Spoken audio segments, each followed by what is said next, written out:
This is Fred Wall, the Visa Coach. Today's topic is, what is the process to bring your romantic partner, that's fiancé or spouse, to the USA? Now, I am Fred Wall, the Visa Coach, and I work with you to bring your loved ones to join you in the USA.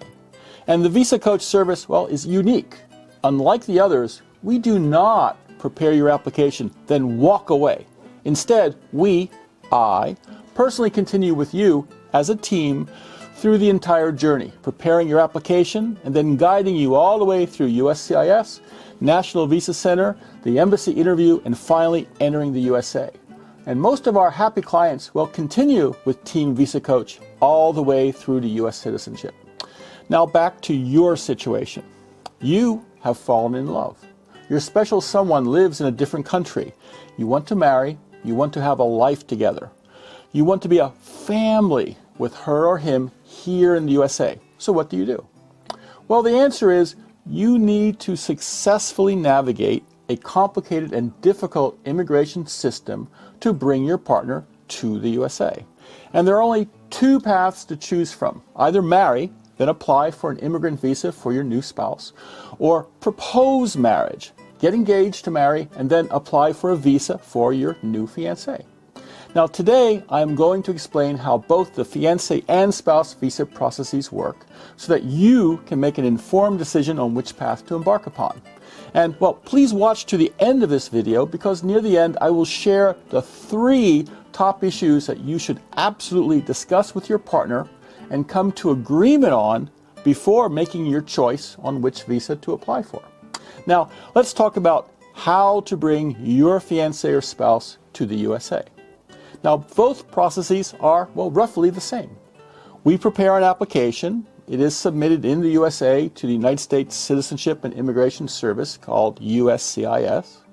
And then once USCIS has completed its review, the case goes to the U.S. State Department's National Visa Center, NVC, in New Hampshire. And finally, NVC couriers the case overseas to the appropriate U.S. Embassy for the in-person interview and approval of the fiancé or spouse visa. Then your partner uses the visa to travel to and enter the USA. First, we submit a thick package of application forms and supporting documents and evidence. This is the front-loaded petition, which is the essential element of the full support service that we provide at Visa Coach. My philosophy, and I religiously follow this with every case I work on, is that success, final outcome, final approval depends, well, 99% on the quality of the initial application that together we prepare and submit. The quality of the work we accomplish at the start, at the front of this process, determines the ultimate outcome. Quality goes in and a positive result comes out. Now, the petition package is mailed to USCIS. Fiancé visa applications all go to Dallas, Texas. Spouse visa applications may go to Dallas, Chicago, or Phoenix, depending upon where you live. After initial sorting, then the applications are assigned and forwarded to one of 6 USCIS service centers that are scattered throughout the USA. Now, at the USCIS Service Center, your case is reviewed and processed. And the review includes an FBI background check. Now, when USCIS is satisfied with your application, they approve it. Well, at least they approve their part of it. Then they hand your case over to NVC based in New Hampshire. Now, so far, the fiancé and spouse visa processes have been about the same. But now, this is where their paths branch off from each other. NVC holds fiancé visa applications only briefly. They briefly touch the application just long enough to confirm which consulate is the correct one to process the case. And if the consulate is current on their workload, they immediately ship the case to the consulate using diplomatic courier. Usually, NVC completes this part in just a few weeks. But if the consulate is behind, if its pending interview caseload is backlogged, then the NVC might hold on to the case longer. During COVID, many cases had very long stays at NVC. Now, while NVC only briefly touches a fiancé visa case, for a spouse visa application, NVC really gets involved. NVC asks the spouse the visa sponsor to pay an affidavit of support and the consulate interview fee, and requires copies of all civil documents, police clearances, and the U.S. sponsor's financial evidence. NVC reviews all of your materials, and once satisfied that all is correct, contacts the overseas consulate and books the next available interview date. And once they have an interview scheduled, well, then they'll notify you, and they ship the case to the consulate. Now, while the fiancé visa application normally leaves NVC fairly quickly, well, the time a spouse visa is held at NVC usually is a lot longer, maybe 4 to 8 months. So at this time, both the fiancé visa and the spouse visa cases have arrived at the destination consulate. Now, as mentioned already, if your case is for a spouse visa, the consular interview has already been scheduled and the interview fees paid. But for a fiancé visa, it is up to you and your fiancé to pay the interview fees and book the interview directly yourselves. Now, this can be pretty complicated depending on the country. And fortunately, at Visa Coach, we've already worked with, well, most consulates already. So we have a history of experience to draw upon to explain to our clients what needs to be done.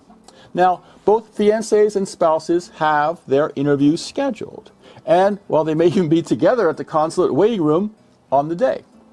But before their interviews, and it is recommended to do this about 1 to 2 weeks before the interview, not earlier and not later, your partner must go to a medical clinic appointed by the consulate to undergo a thorough medical exam. The exam must only be conducted by the clinic that has been selected by the consulate and no other. Your partner cannot use their own doctor. And at the end of the medical exam, the results will be sent directly to the consulate or given to your partner in a sealed envelope.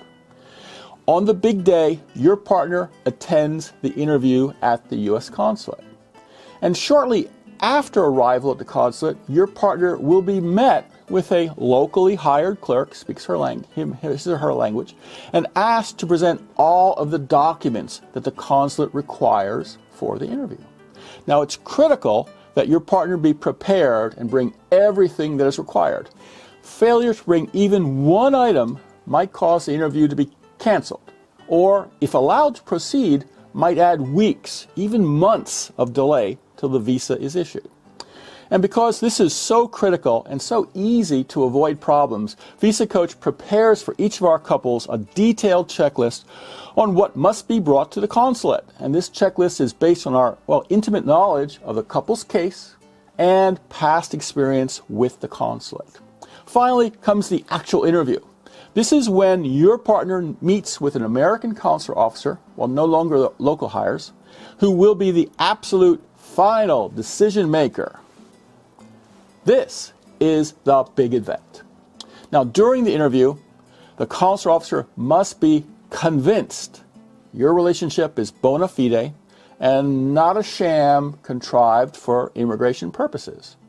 Now, I'm sorry to say this, but U.S. immigration has had a long and troubled history with fiancé and spouse type visas. Their experience has not been a good one. For regular immigration, there are simple tests of eligibility. For example, if a naturalized U.S. citizen were to apply for his or her mother or brother to immigrate to the USA, the simple test would be birth certificates, as all the names and all these documents would match. The mother or brother would be clearly eligible and approved for their immigration visas. But for a romance type visa, for spouses or fiancés, there is no simple, clear test. And even proof of being lawfully married, it's not enough. Basically, the officer must rely on the couple's sworn statements that their relationship is a real one, not a sham. And unfortunately, as far as taking the couple's word, this is problematic, as the well has already been poisoned by the crooks who long ago figured out that if they convincingly lie about their plans, about wanting to be have a stable marriage, perhaps they trick their American partner, they could win the golden ticket and get approved for the wealthier life in the USA. And because no simple, reliable test exists, because so many consular officers have been tricked because of their frustration and embarrassment, U.S. immigration has decided, well, to take the sad, but I suppose reasonable attitude that fiancé or spouse visa cases are probably fraudulent. They now review all romance cases with the presumption that the couple is trying to trick them. Sadly, they will treat you and your partner as guilty until proven innocent. The consular officer always reviews the application that we submitted at the beginning, and this is before the interview starts. This is while your partner is waiting in the lobby of the consulate. The officer is searching for red flags that cause suspicion and could lead to denial. And this is why the Visa Coach method of front-loading a petition is so valuable. We craft each application understanding the consular officer's standpoint. We understand he's a professional, and in order to obtain his agreement to issue the visa, he or she must be convinced of the couple's sincerity. And so we help him or her do their job by going the extra mile to make sure your application, well, does the talking for you, telling your story of a bona fide relationship and backing up these statements with clear, well-chosen, consistent evidence. By front-loading your application with what helps the officer come to his or her decision, we set the tone for a successful interview. Now, once the in-person interview begins, the officer usually asks only a few, well, in our case, easy questions, as he or she already knows the two of you pretty well based upon what was found in the application. Our couples interviews are usually short, soon leading to, well, welcome to the USA. 1 to 2 weeks later, the passport with its, well, brand new USA visa is returned via courier to your partner. Now, both fiancé or spouse visas are valid for 6 months. This gives your partner plenty of time to settle affairs and then leave for the USA. Now, here again is where the paths between spouse visa and fiancé visas diverged. Arriving on a CR1 spouse visa, your spouse is pre-approved for permanent residency.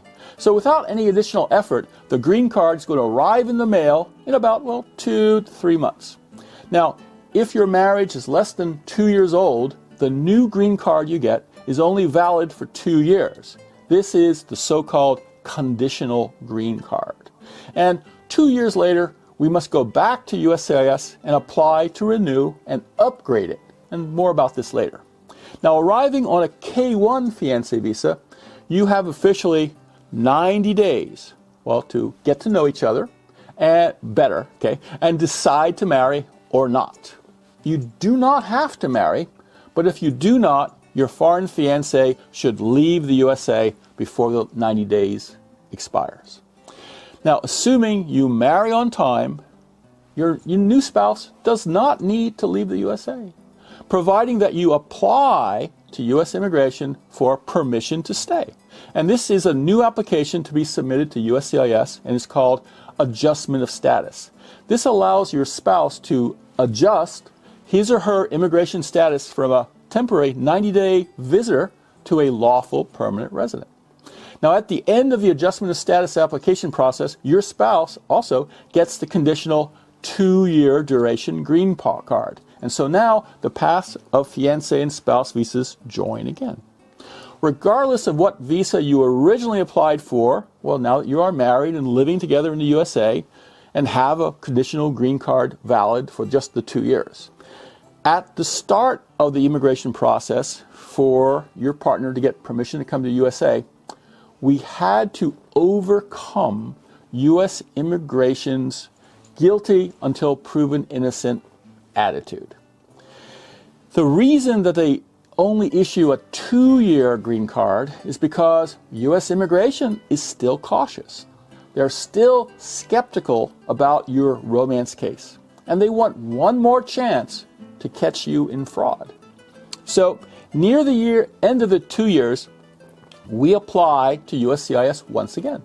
This application now is called removal of conditions on residence. So to avoid problems, we again use the front-loaded application technique. This time it includes quality proofs of what your joint life together in the USA has been. Now, once this application is granted, your spouse gets the permanent green card without any conditions. Your partner can then remain in the USA as a lawful permanent resident forever, indefinitely.